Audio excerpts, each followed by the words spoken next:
Hello friends, तो स्वागत है आपका हमारे यूट्यूब चैनल पर हंटर 45 में।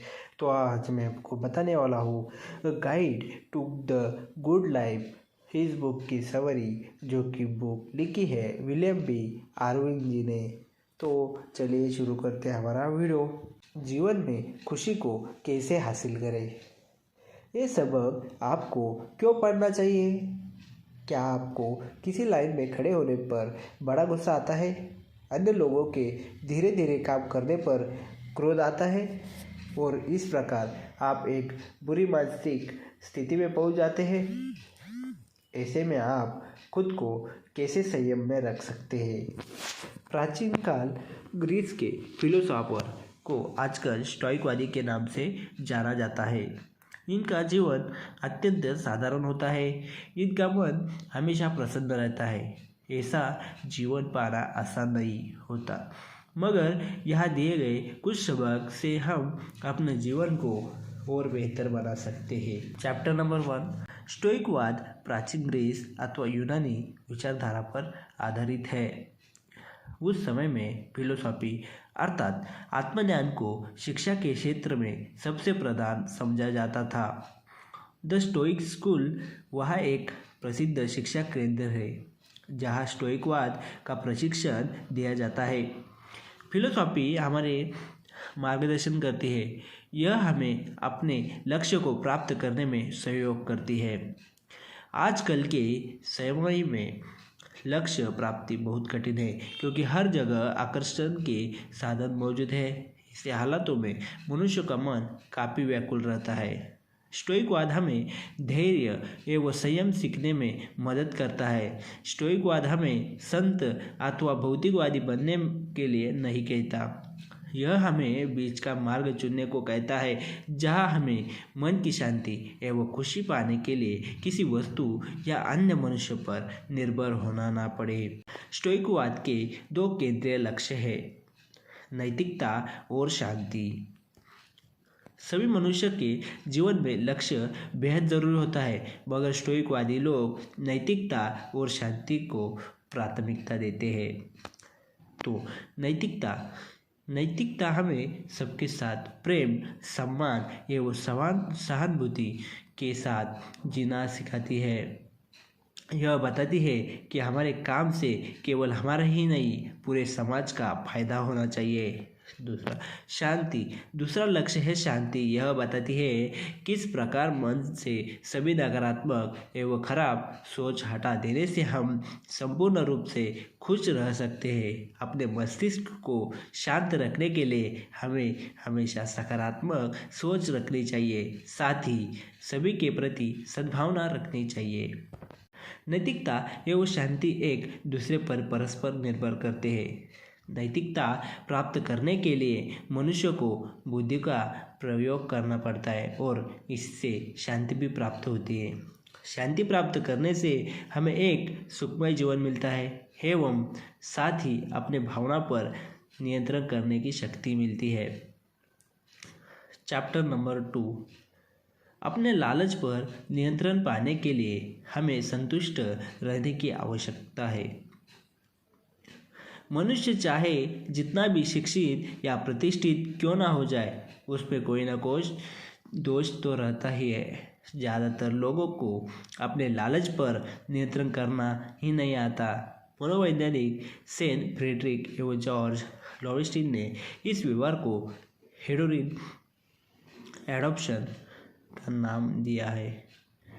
हेडोनिक एडॉप्टेशन यह एक मानसिक अक्षमता है जिसमें मनुष्य किसी भी सुंदर वस्तु से आकर्षित हो जाता है और उसे पाना चाहता है, पर कुछ ही दिनों में उसका मन उससे ऊब जाता है। उदाहरण के तौर पर बड़ी कोई रंगीन टीवी या कोई विदेशी हैंडबैग देखकर हमें उसको पाने की चाह उठती है, पर खरीदने के कुछ दिन बाद ही वह वस्तु उतनी प्रिय ही नहीं रहती और हमारा मन उससे ऊब जाता है। फिर हमारा मन कोई अन्य चीज़ को देखकर आकर्षित हो जाता है। इस तरह मनुष्य का मन एक दुष्चक्र में घूमता रहता है और वो सदा ही असंतुष्ट रहता है। पर हम किस प्रकार इस चक्र से निकल सकते हैं? स्टोइकवादी हमें उपदेश देते हैं कि हमें हमारे पास जो भी चीज़ है उसकी सराहना करनी चाहिए एवं उसको मूल्य देना चाहिए। इससे दूसरे वस्तुओं के प्रति हमारा प्रलोभन कम हो जाएगा और अपने वस्तुओं की कदर बढ़ती जाएगी। स्टोइकवाद की एक पद्धति से हम हमारी चीज़ों को और आसपास के लोगों को अधिक मान दे सकते हैं। इस पद्धति का नाम है नकारात्मक दृष्टिकोण। इस पद्धति से हमें समझाया जाता है कि अगर हमारी कोई प्यारी वस्तु या कोई परिजन अचानक गायब हो जाए तब हम कितने दुखी हो जाएंगे, और जब फिर वह वस्तु या मनुष्य वापस आ जाए हम कितने खुश हो जाएंगे। नकारात्मक दृष्टिकोण से कहता है कि किस प्रकार किसी अभाव में जीने के बाद कोई चीज़ मिल जाने की उसकी खुशी और अधिक बढ़ जाती है। चैप्टर नंबर 3, मुश्किल हालतों में रहकर हम अपने आसपास के लोगों और अपनी चीज़ों को ज़्यादा सराह सकते हैं। हमने पिछले सबक में से सीखा है कि यह पद्धति उसी का एक विस्तृत भाग है।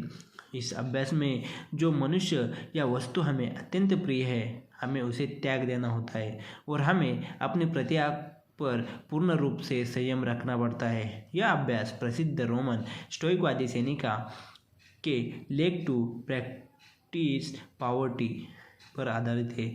इस अभ्यास में किसी स्टोइकवाद को ज़्यादा दुख नहीं पहुंचता क्योंकि उसका मन मुश्किल हालात में भी खुश रहता। इस अभ्यास से हम और ज़्यादा सशक्त बनते हैं। जब हमारे पास कोई वस्तु नहीं रहेंगी तब खुद को काबू में रख सकेंगे और जब वह वस्तु साथ रहेंगी तब उसको बहुमूल्य समझेंगे। उदाहरण के तौर पर सोचिए हमारे पास कार और बाइक दोनों है और कुछ ही दिनों में तक हम खाली बाइक चलाते रहे। फिर कुछ दिनों के बाद जब हम कार के सफ़र में करेंगे तब हमें बहुत आराम महसूस होगी और हम कार के रहने पर शुक्रगुजार होंगे। इस प्रकार जब हम किसी भी वस्तु या व्यक्ति का कुछ दिनों के लिए संपूर्ण त्याग या उपभोग करना छोड़ देंगे, एक तो हमें अपनी इच्छाओं पर नियंत्रण मिलेगा, दूसरा हमारे लिए उस व्यक्ति या वस्तु के होने का मूल्य बहुत बढ़ जाएगा। हमारी इच्छा शक्ति और ज़्यादा मजबूत बनेगी जिससे हम अपने जीवन में और बेहतर निर्णय ले सके।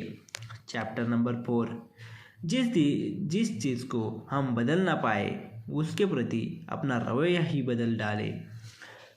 हमें सर्वदा ना किसी चीज़ की अपेक्षा रहती है, चाहे वो एक खुशहाल परिवार हो या अपने कर्म क्षेत्र से संबंधित कोई बात।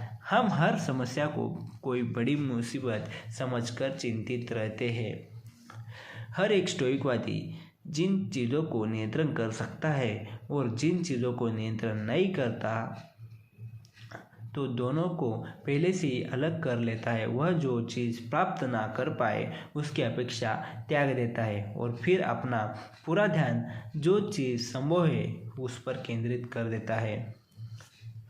इस तरह हम खुद पर और हमारे लक्ष्य पर नियंत्रण करना सीख जाते हैं। इससे हमारा व्यक्तित्व निखरता है और हमारे मन में नैतिकता एवं सद्भावना जागती है।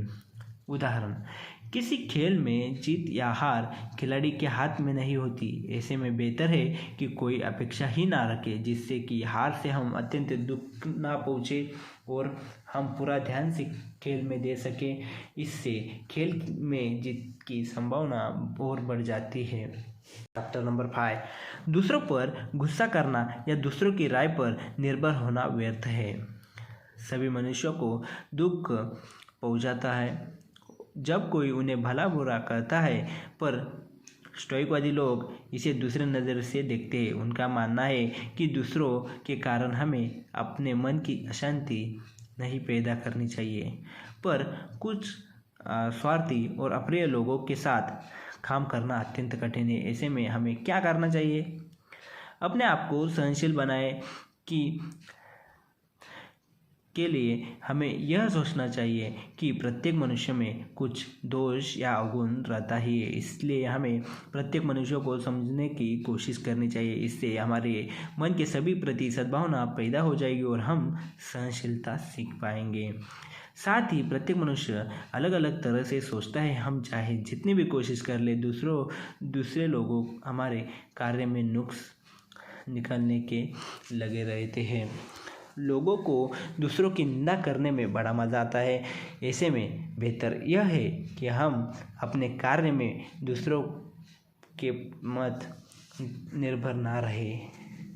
दूसरों की राय पर जीने से हम उन्हें हमारे फैसले लेने की शक्ति देती है, जो बिल्कुल गलत है और इससे हमें ही चोट पहुंचती है। अंत यह ज़रूरी है कि हम अपनी सोच समझ का प्रयोग करें और दूसरों की देखा देखी या दूसरों की राय पर निर्भर ना हो। चैप्टर नंबर 6, दौलत के लालच से खुद को दूर रखें।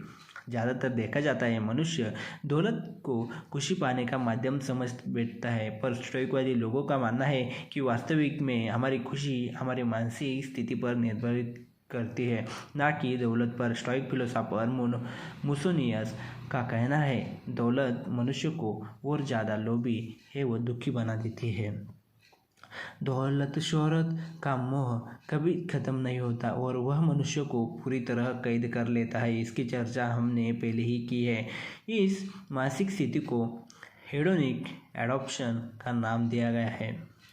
उदाहरण के लिए, बचपन में हम किसी टॉफी से संतुष्ट हो जाते थे, पर जो हम बड़े होते गए हमें महंगे होटलों में खाना और विदेशी खाना पसंद आता गया।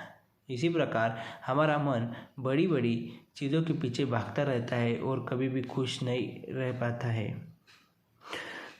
पर स्टोइकवादी साधारण रूप से जीवन यापन करते हैं। वो अपने सेहत का सोच कर नुकसानदायक चीज़ों सेवन नहीं करते और शायद भूख लगने पर एक सेब उठाकर खा ले और उसी में अत्यंत खुश हो। इसी प्रकार हमारे लिए जरूरी है कि हम भौतिकवादी सोच त्याग कर साधारण रूप से जीवन में खुश रहना सीखें। स्टोइकवाद हमें बुढ़ापे और दुख दर्द से लड़ना सिखाता है। चैप्टर नंबर 7, कभी भी हम मौत के बारे में सोचते हैं हम सिहर उठते हैं। इसी परिस्थिति में क्या किया जाए? स्टोइकवादी लोगों का मानना है हमारा जीवन अनमोल है, इसे व्यर्थ की चिंता या दुख में बर्बाद ना करें। मृत्यु एक अटूट सत्य है। समझदारी यह है कि हम इसे स्वीकार लें। किसी अपने को खोने का दर्द भी सभी को होता है, पर इससे एकदम टूट पड़ना ठीक नहीं। इससे बेहतर है कि हम जो व्यक्ति जीवित है उसे सम्मान दें और उनका ख्याल रखें, ताकि उनके मरने पर हमें किसी बात का अफसोस ना हो और हमें उन अच्छे लम्हों को याद करके खुश रह पाए। हमें यह भी सोचना चाहिए कि अगर वह व्यक्ति आज जिंदा रहता, क्या हमारे को देखकर वो खुश होता? यह सोचने से हमारी पीड़ा थोड़ी कम हो जाएगी। हम अपनी जवानी व्यर्थ चिंता में गंवा देते हैं और बुढ़ापा मरने के भय में। यह जीवन काटने का सही तरीका नहीं। हमें हर दिन सकारात्मक सोच और नए जोश के साथ अपना काम करना चाहिए। साथ ही हमें प्रत्येक मनुष्य के लिए प्रेम और भाईचारा रखना चाहिए। हमें हर दिन कुछ नया करने की कोशिश करनी चाहिए। स्टोइकवाद हमारा जीवन बदल डालेगा, सिर्फ हमें संयम रखने की ज़रूरत है। चैप्टर नंबर 8, यह हमें 2 चीज़ सिखाता है। पहले हमें क्या करना चाहिए और दूसरा कैसे करना चाहिए। जीवन के सही मार्ग पर चलने के लिए हमें क्या करना चाहिए, यह जानना बहुत ज़रूरी है। स्टोइकवाद हमें सही निर्णय लेना सिखाता है। हमें अपने भावनाओं और इच्छाओं पर नियंत्रण करना सिखाता है। इससे हम कौन सी चीज़ फायदेमंद है और कौन सी चीज़ नुकसानदायक है यह समझ आ जाती है। अंत हम आत्मनिर्भर बन सकते हैं। साथ ही हमारे लिए यह जानना जरूरी है कि कौन सा कार्य हमें खुशी और शांति प्रदान करेगा और कौन सा नहीं। अंत जिस कार्य से करने से हमें शांति और सुकून मिले वह करना चाहिए। इस तरह हम आसानी से अपना लक्ष्य प्राप्त कर सकते हैं। वैसे तो यह सब देखने में बड़ा आसान लगता है, पर ऐसा दृष्टिकोण पाने के लिए समय और लगातार नियमित अभ्यास की ज़रूरत होती है।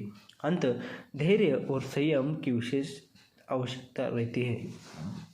कंक्लूजन, स्टोइकवाद हमें नैतिकता, और शांति के मार्ग पर चलना सिखाता है। यह हमें मुश्किल हालातों से लड़ना सिखाता है। हमें जीवन में संतुष्ट रहना चाहिए और सभी मनुष्य के प्रति प्रेम और सम्मान रखना चाहिए। हमें सकारात्मक सोच रखनी चाहिए एवं अपनी भावना पर नियंत्रण रखना चाहिए। हमें खुश रहना चाहिए एवं जीवन का भरपूर आनंद लेना चाहिए। हमें खुश रहना चाहिए उन चीज़ों से जो हमारे पास है, ना कि उन चीज़ों के लिए दुखी होना चाहिए जो हमारे पास अभी नहीं है। और ऐसा करना आसान भी नहीं है, लेकिन नामुमकिन भी नहीं है, क्योंकि इस प्रकार की सोच हमें अपने अंदर हर वक्त डालना होता है। जब आप हर वक्त उसी सोच को डेवलप करने लगोगे तो आपके लिए खुश रहना सबसे आसान हो जाएगा उस चीज़ के साथ जो आपके पास अभी है। तो थैंक यू फॉर वॉचिंग। ऐसे वीडियो देखने के लिए लाइक करें, शेयर करें, सब्सक्राइब करें। Hunter for bye.